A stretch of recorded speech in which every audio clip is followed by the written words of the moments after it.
You boys be quiet down there!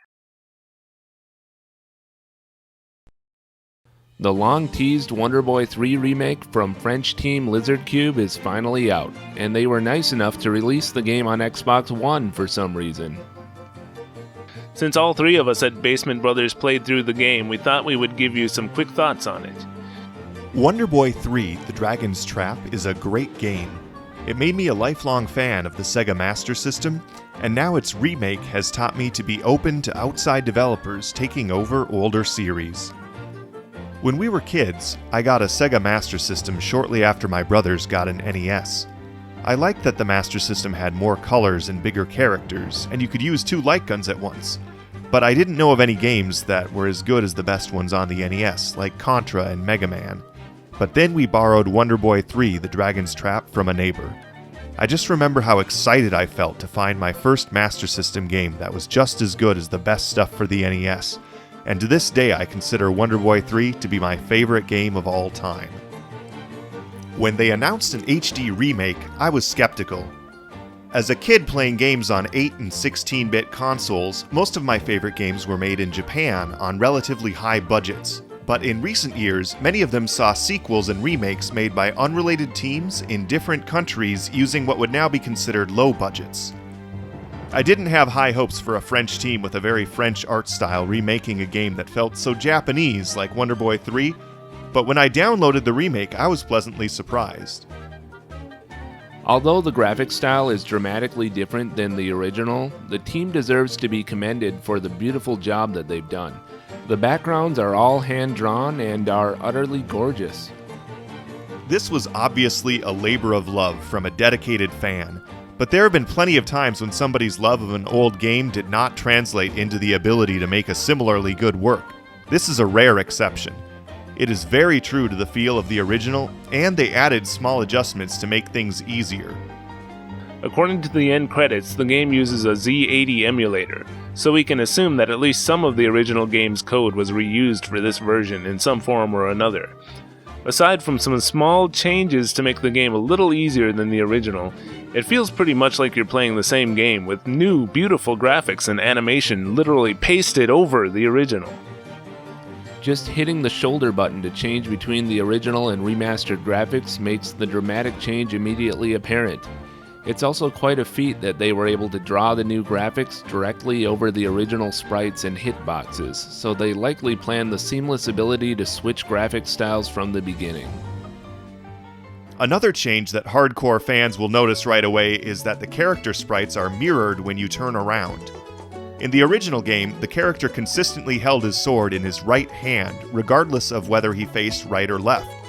This was common in a lot of Master System games because the system couldn't easily mirror sprites, and developers on games like Wonder Boy 3 and Phantasy Star must have figured that if they had to store separate images of the character facing left and right, they might as well make them look different. In the remake, it looks like the hands holding the swords and shields were drawn as a separate layer, so I'm actually surprised that they're just mirrored. Of course, I'm half joking by even bringing this up. The game looks great overall. It rarely uses shortcuts like building a character from separate overlapping pieces, or excessive scaling and rotation, which has made characters in other games look like marionettes. But the animation is still fluid, so the characters rarely look flat. The game also has some of the best parallax scrolling I've ever seen. The animation looks really good, but it is a little squirmy and loose to the models for my tastes. Personally, I would have preferred cell animation that looked more clean, like Wario Land Shake It, or better yet, they could have done pixel art like a higher resolution version of the stuff we saw on Saturn and PlayStation in games like Mega Man 8 and Silhouette Mirage. Of course, these options would have cost a lot more. It's amazing that someone made a high-resolution remake of Wonder Boy: The Dragon's Trap at all. The low-res graphics in classic games left more to the imagination. When people make high-resolution remakes, the extra details can be off-putting, especially if the added detail feels uneven, or if it's just not the way you interpreted them. The bosses would look a lot better with a few more frames of animation, and there are a couple of enemies with weird-looking faces. The frog enemies remind me of the old internet cartoon with the frog in a blender. This, of course, isn't unique to this game. I think King of Fighters 13 is one of the best looking games of all time, but some of the character faces just look wrong to me. The difficulty balance has been changed, mostly for the better. You can use sub-weapons with a single button press instead of pressing down and jump.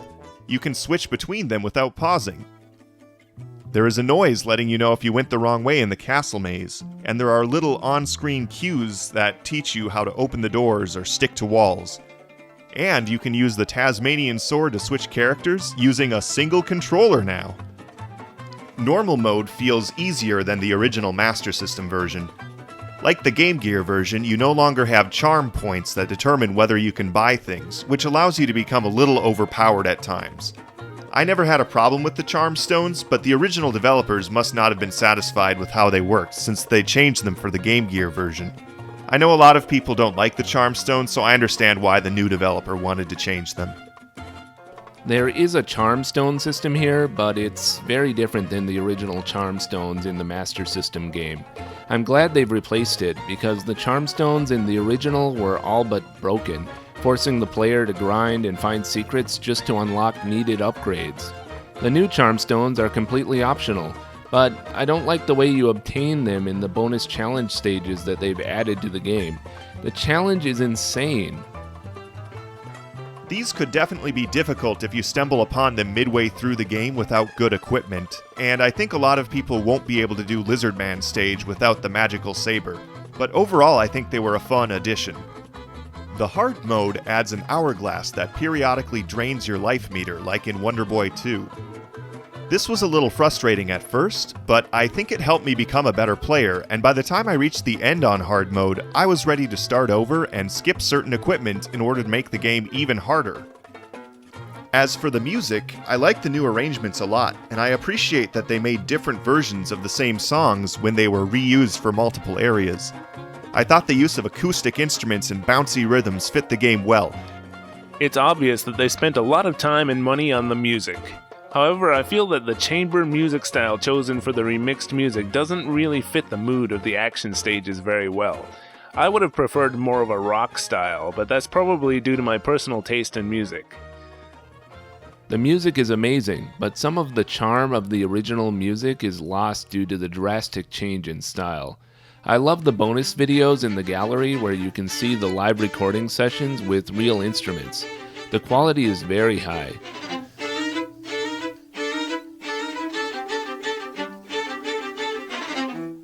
I love that crack of thunder sound when you switch characters in this one. It's so dramatic, it really shakes my speakers. Though I assume the guy who lives below me hates it. Besides just allowing the player to switch to the classic graphics and sound at any time, they have also included the option to switch to the FM version of the original soundtrack. The FM upgrade for the Master System was not released outside of Japan, and this game was never released for the Master System in Japan. Sure, there are many other ways to hear it these days, but it is a nice touch to hear it here. I'm sure most players have never played the game with the FM soundtrack.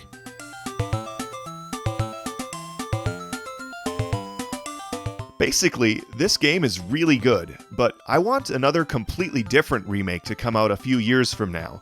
I think HD remakes like this should be treated more as new interpretations rather than quote-unquote definitive editions. It's frustrating when one reinterpretation of a game becomes the standard for subsequent remakes, which happened with games like Super Mario All-Stars and Final Fantasy III. I also don't like it when you get a bunch of new sequels that use the exact same art style like Puyo Puyo Fever and New Super Mario Bros. But even though Wonder Boy 3 The Dragon's Trap is my favorite game of all time, I'm not concerned about the direction the series takes from here, because up until this point, we assumed the series had no future. If we never see another Wonder Boy game after this year, you can't really debate whether recent management of the franchise killed it off, the way you can with a series like Castlevania or Contra. And if we got remakes for the rest of the series that looked and sounded exactly like this one, it wouldn't be my first choice, but I'd still be really excited to play them. The next game in the series, Wonder Boy in Monster World, which was for Mega Drive, was more of a straightforward RPG and less tricky to figure out. I kind of feel like the style of that game would be better suited for today's players, but Wonder Boy 3 is loaded with charm. They've done a fine job remastering this one. The game is an 8-bit classic that deserves to be recognized as much as any Rockman, Mario, or Castlevania game. The best thing about this game is that many people who have never played the original will now be more likely to try it in some form or another. Personally, playing this version has given me even more appreciation for how great the original was in its time.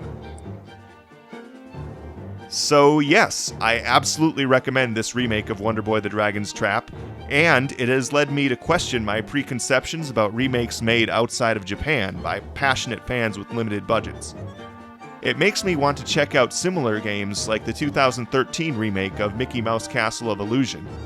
By the way, that game was unavailable to download for a while when the license expired, which is an important reminder that Wonder Boy the Dragon's Trap will probably not be available forever, given the complicated licensing situation behind it. You should download it now while you can, and hopefully a physical release will be announced soon so we can own this game and continue playing it for years to come. We hope you enjoyed this short video from Basement Brothers. Since we're kind of a new channel, if you would like or share this video, it would really help us a lot. Also, please subscribe to our channel if you'd like to see more. Thanks for watching.